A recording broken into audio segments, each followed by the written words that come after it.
ಮಾಧ್ಯಮದಲ್ಲೇ ಕೇಳಪಟ್ಟೆ. ಅನೇಕ ಜನ ನನಗೆ ದೂರವಾಣಿ ಕರೆ ಮಾಡಿ ಆ ಘಟನೆ ನಡೆದ ದಿವಸನೇ ನನಗೆ ಗೊತ್ತಾಗಿದೆ. ಇದು ಯಾಕೆ ನಡೀತೈತಿ ಆಗತ್ತೆ ಅನ್ನೋದು ನಮಗೆ ಪೂರ್ಣ ಗೊತ್ತಿತ್ತು. ಅಂದ್ರೆ ಇಂಥ ಘಟನೆಗಳು ಅನೇಕ ಮಾಡಿದಾರ. ಅವರು ಸಮಾಜದ ದುಡ್ಡು ತಗೊಂಡು ತಮ್ಮ ಹೆಸರಲ್ಲಿ ವೈಯಕ್ತಿಕ ಆಸ್ತಿ ಮಾಡ್ಕೊಂಡ್ರ ಮತ್ತು ಇಂಥ ಅಕ್ರಮ ಸಂಬಂಧಗಳನ್ನ ಬಹಳಷ್ಟು ಇಟ್ಕೊಂಡ್ರ. ನಮಸ್ಕಾರ, ಸದಾನಂದ ಭಾವನೆ ಯೂಟ್ಯೂಬ್ ವಾಹಿನಿಗೆ ಸ್ವಾಗತ. ಕೂಡಲ ಸಂಗಮ ಪಂಚಮಶಾಲಿ ಪೀಠದ ಬಸವ ಜಯ ಮೃತ್ಯುಂಜಯ ಸ್ವಾಮೀಜಿಯವರು ಒಂದು ಕಂಪ್ಲೇಂಟ್ ಕೊಟ್ಟಿದ್ದಾರೆ ಬಿಜಾಪುರ ಗ್ರಾಮೀಣ ಪೊಲೀಸ್ ಸ್ಟೇಷನ್ದಲ್ಲಿ. ಅಲ್ಲಿ ಎಸ್ ಪಿ ನಿಂಬರಿಗೆ ಅವರು ಅದನ್ನು FIR ಮಾಡಿಸಿದ್ದಾರೆ. ನಂತರ ಯಾವ ರೀತಿ ತನಿಖೆ ಮಾಡ್ತಾರೆ ಕಾದು ನೋಡಬೇಕು.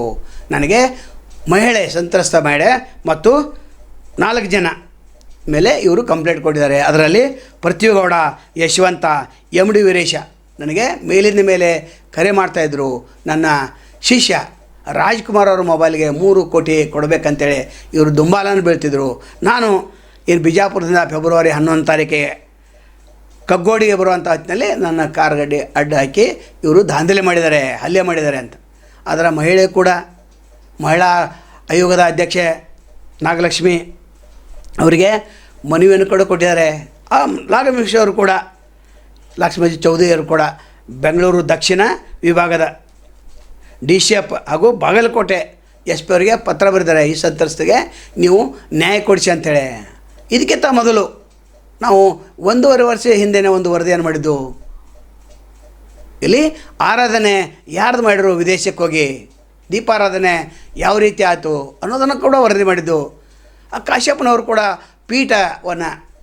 ಪೀಠದಿಂದ ಹೊರಗೆ ತೆಗಿಲಿಕ್ಕೆ ಅನೇಕ ಕಾರಣಗಳನ್ನು ಹೇಳಿದರು. ನಿನ್ನೂ ಕೂಡ ಅವರ ಪ್ರತಿಕ್ರಿಯೆಯನ್ನು ನೀಡಿದ್ದಾರೆ.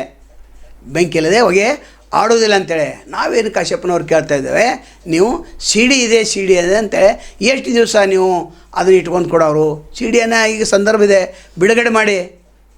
ಇನ್ನು ಸ್ವಾಮೀಜಿ ಇನ್ನೊಂದು ಕಡೆಗೆ ನಮ್ಮ ವಿರುದ್ಧ ಮಾಧ್ಯಮದಲ್ಲಿ ಸೋಷಿಯಲ್ ಮೀಡಿಯಾದಲ್ಲಿ ಅಪಮಾನಕಾರಂಥ ಸುದ್ದಿಗಳನ್ನು ಬಿತ್ತರಿಸ್ತಾ ಇದ್ದಾರೆ.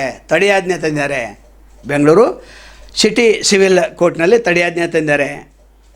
ಆದರೂ ಕೂಡ ಇಂದು ಕೂಡ ನನ್ನ ತೇಜೋವಧೆ ಆಗ್ತಾಯಿದೆ, ನನಗೆ ನ್ಯಾಯ ದೊರಕಿಸಿಕೊಡಿ ಅಂತ ಹೇಳಿದ್ದಾರೆ. ಇದರಲ್ಲಿ ಯಾವುದು ಸತ್ಯ ಯಾವುದು ಸುಳ್ಳು ಕಾಲವೇ ನಿರ್ಧರಿಸಲಿದೆ. ಯಾಕಂದರೆ ಸ್ವಾಮೀಜಿಯವರ ಅಪಪ್ರಚಾರದಲ್ಲಿ ಕೆಲವೊಂದು ಜನ ಕೂಡಿದರು. ನಂತರ ಸಂಯುಕ್ತ ಕರ್ನಾಟಕದವರು ಪ್ರಥಮವಾಗಿ ವರದಿಯನ್ನು ಮಾಡಿದರು.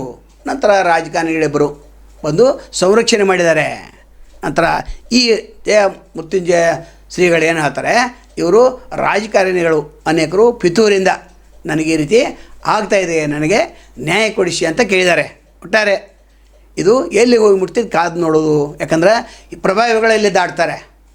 ಯಾರು ಸರ್ಕಾರದಲ್ಲಿ ಪ್ರಭಾವಿಗಳಿರ್ತಾರೆ ಅವರು ಕಂಪ್ಲೀಟ್ಲಿ ದಾಟಿಬಿಡ್ತಾರೆ. ಸಂತ್ರಸ್ತ ಮಹಿಳೆ ಹಾಗೆ ಉಳಿತಾಳೆ.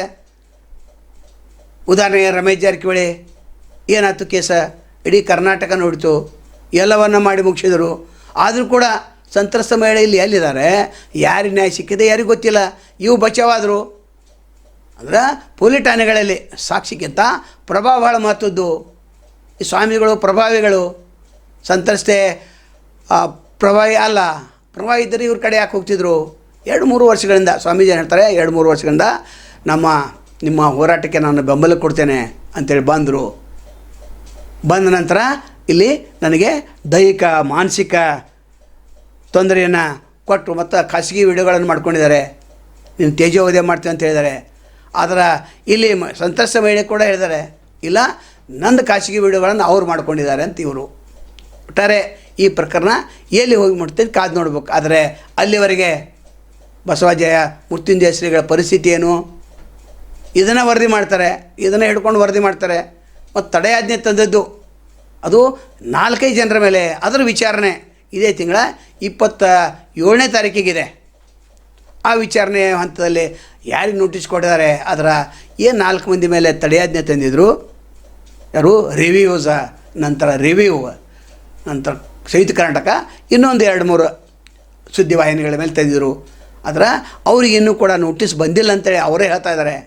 ಒಟ್ಟಾರೆ ಈ ಪ್ರಕರಣ ಮುಗಿಬೇಕಾದ್ರೆ 1-2 ವರ್ಷ ಕಾಲಾವಧಿ ತೆಗೆದುಕೊಳ್ತದೆ. ಹಾಗಾದರೆ ಸಂತ್ರಸ್ತೆ ಈ ನಡುವೆ ಏನು ಮಾಡಬೇಕು? ಅಥವಾ ಕರೆ ಸ್ವಾಮೀಜಿಗೆ ಅನ್ಯಾಯ ಆಗಿದ್ದರೆ ಅವ್ರೇನು ಮಾಡಬೇಕು? ಯಾವ ರೀತಿ ಡ್ಯಾಮೇಜನ್ನು ಕಂಟ್ರೋಲ್ ಮಾಡ್ತಾರೆ ಅಥವಾ ಡ್ಯಾಮೇಜನ್ನು ಯಾವ ರೀತಿ ಭರಪಾಯಿ ಮಾಡ್ತಾರೆ ಕಾದು ನೋಡಬೇಕು. ನಂತರ ಸ್ವಾಮೀಜಿಗಳು ಕೂಡ ಸ್ವಾಮೀಜಿಗಳಾಗಿ ಉಳಿದಿಲ್ಲ ಅಂತ ಕಾಶ್ಯಪ್ನವ್ರು ಹೇಳಿದರು. ಮಾಧ್ಯಮದಲ್ಲೇ ಕೇಳಪಟ್ಟೆ. ಅನೇಕ ಜನ ನನಗೆ ದೂರವಾಣಿ ಕರೆ ಮಾಡಿ ಆ ಘಟನೆ ನಡೆದ ದಿವಸನೇ ನನಗೆ ಗೊತ್ತಾಗಿದೆ. ಇದು ಯಾಕೆ ನಡೀತೈತಿ ಆಗತ್ತೆ ಅನ್ನೋದು ನಮಗೆ ಪೂರ್ಣ ಗೊತ್ತಿತ್ತು. ಅಂದ್ರೆ ಇಂಥ ಘಟನೆಗಳು ಅನೇಕ ಮಾಡಿದಾರ. ಅವರು ಸಮಾಜದ ದುಡ್ಡು ತಗೊಂಡು ತಮ್ಮ ಹೆಸರಲ್ಲಿ ವೈಯಕ್ತಿಕ ಆಸ್ತಿ ಮಾಡ್ಕೊಂಡ್ರ ಮತ್ತು ಇಂಥ ಅಕ್ರಮ ಸಂಬಂಧಗಳನ್ನ ಬಹಳಷ್ಟು ಇಟ್ಕೊಂಡ್ರ. ಅದು ಒಂದಲ್ಲ ಎರಡಲ್ಲ. ನಾನು ಹೇಳಕ್ ಹೋದ್ರೆ ನಮ್ಗೆ ಗೊತ್ತಿದ್ದೆ ನಮ್ಮ ಸ್ವಚ್ಛವಾದ ಪೀಠ, ನಮ್ಮ ಕೂಡಲ ಸಂಗಮ ಒಂದು ಪವಿತ್ರವಾದ ಅನ್ನ ಬಸವಣ್ಣನವರ ಐಕ್ಯ ಸ್ಥಳ. ಆ ಒಂದು ಪವಿತ್ರ ಕ್ಷೇತ್ರ ನಾನು ಅಪವಿತ್ರ ಆಗ್ಬಾರ್ದು ಅನ್ನೋದು ಮಾತನ್ನು ಕೂಡ ನಿಮ್ಮ ಮಾಧ್ಯಮಕ್ಕೆ ಹೇಳಿದ್ದೆ. ನಾನು ಆ ಅಪವಿತ್ರ ಮಾಡುವಂತ ಶಕ್ತಿಗಳು ಬಂದು ಅಲ್ಲಿ ಕೂಡಬಾರ್ದು. ಆ ಒಂದು ವಿಚಾರದಲ್ಲೇ ನಮ್ಮ ಸಮುದಾಯದ ಅನೇಕ ಹಿರಿಯ ಮುಖಂಡರು ಅವ್ರ ಗಮನಕ್ಕೆ ಸೂಕ್ಷ್ಮವಾಗಿ ಇವತ್ತು ಬಂದಂತ ಸಂದರ್ಭದಲ್ಲಿ ಇನ್ನು ಚರ್ಚೆ ಮಾಡಿ ನಾವು ನಿರ್ಧಾರವನ್ನು ಕೈಗೊಳ್ಳಬೇಕಾಯ್ತು. ನಾವು ತೆಗೆದುಕೊಂಡಿದ್ದೀವಿ.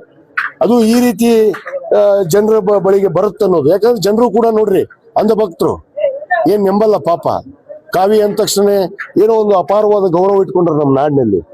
ಯಾಕಂದ್ರೆ ಯಾವ ತತ್ವ ಆಧರಣವನ್ನ ಪಾಲನೆ ಮಾಡಿ ಇವರು ಆ ಪೀಠಕ್ಕೆ ಬಂದ್ರು ಆ ತತ್ವ ಆದರ್ಶವನ್ನ ಉಳಿಸ್ಕೊಳ್ಳುವಂತ ಕೆಲಸ ಮಾಡ್ಲಿಲ್ಲ. ಅವ್ರ ಹೆಸರಲ್ಲಿ ಸ್ವಯಂ ಅಲ್ಲಿ ನಮ್ಮ ಬಯಲಾದಲ್ಲಿ ಬಹಳ ಸ್ಪಷ್ಟವಾಗಿತ್ತು. ಏನು ಲಿಂಗಾಯತ ಪಂಚಮಸಾಲಿ ಸಮಾಜ ಟ್ರಸ್ಟ್ ನ ಬಯಲಾದಲ್ಲಿ ಇವ್ರನ್ನ ಗುರುಗಳನ್ನಾಗಿ ಮಾಡುವಂತ ಸಂದರ್ಭದಲ್ಲಿ ಸ್ಪಷ್ಟವಾಗಿ ನಾವು ಇಂತ ಎಲ್ಲ ಕಂಡೀಷನ್ಸ್ ಅನ್ನ ಹಾಕಿದ್ವಿ. ಆ ಕಂಡೀಷನ್ ಒಂದೊಂದೇ ಉಲ್ಲಂಘನೆ ಮಾಡ್ಯಾರ. ಇದು ಇವತ್ತಲ್ಲ, 2017ರಿಂದ ಇದು ನಡೆದೈತಿ. ಅದು ನಡೆದಂಥದ್ದನ್ನು ನಮ್ಮ ಹಿರಿಯರು ಸೂಕ್ಷ್ಮವಾಗಿ ನಮ್ಮ ಮರ್ಯಾದೆ ನಾವೇ ಯಾಕೆ ತಕ್ಕೊಳ್ಳೋಣ, ನಮ್ಮ ಮರ್ಯಾದೆ ನಾವೇ ಯಾಕೆ ಬೈಲಿಗೆ ಹಾಕೊಳ್ಳೋಣ ಅನ್ನೋ ಮಾತನ್ನ ನಾವು ಸೂಕ್ಷ್ಮವಾಗಿ ಅವ್ರನ್ನ ನಾವು ಉಚ್ಚಾಟನೆ ಮಾಡಿದ್ವಿ.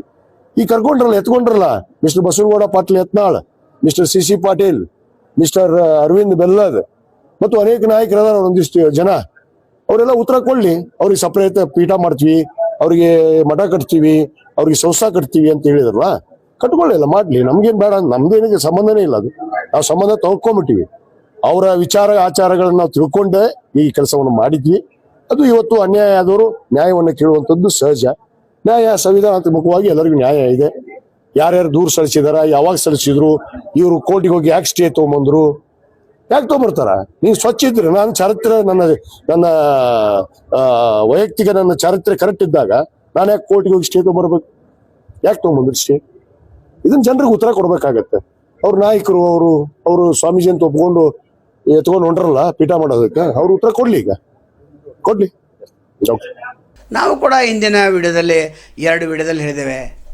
ಇವರು ಧಾರವಾಡದಲ್ಲಿ ಯಾಕಿರ್ತಾರೆ, ನಂತರ ಫಾರ್ಮ್ ಹೌಸ ಅಲ್ಲೇ ಯಾಕಿರ್ತಾರೆ, ನಂತರ ದಿಲ್ಲಿಯಲ್ಲಿ ಹೋದಾಗ ಅಲ್ಲಿ ಬಸವ ಜಯಂತಿ ನಿಮಿತ್ತ ಹೋದಾಗ ಆ ಮಹಿಳೆ ಪೂಜಾರಾಧನೆ ಎಲ್ಲಿ ಮಾಡಿಕೊಂಡ್ರು, ಅದು ಕೂಡ ನಾಪತ್ತೆ ಆದರು, ಅದನ್ನು ಕೂಡ ವರದಿ ಮಾಡಿದ್ದು.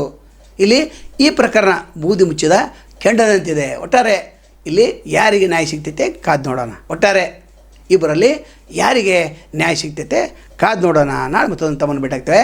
ಅಲ್ಲಿವರೆಗೆ ಎಲ್ಲರಿಗೂ ಶುಭವಾಗಲಿ. ನಮಸ್ಕಾರ.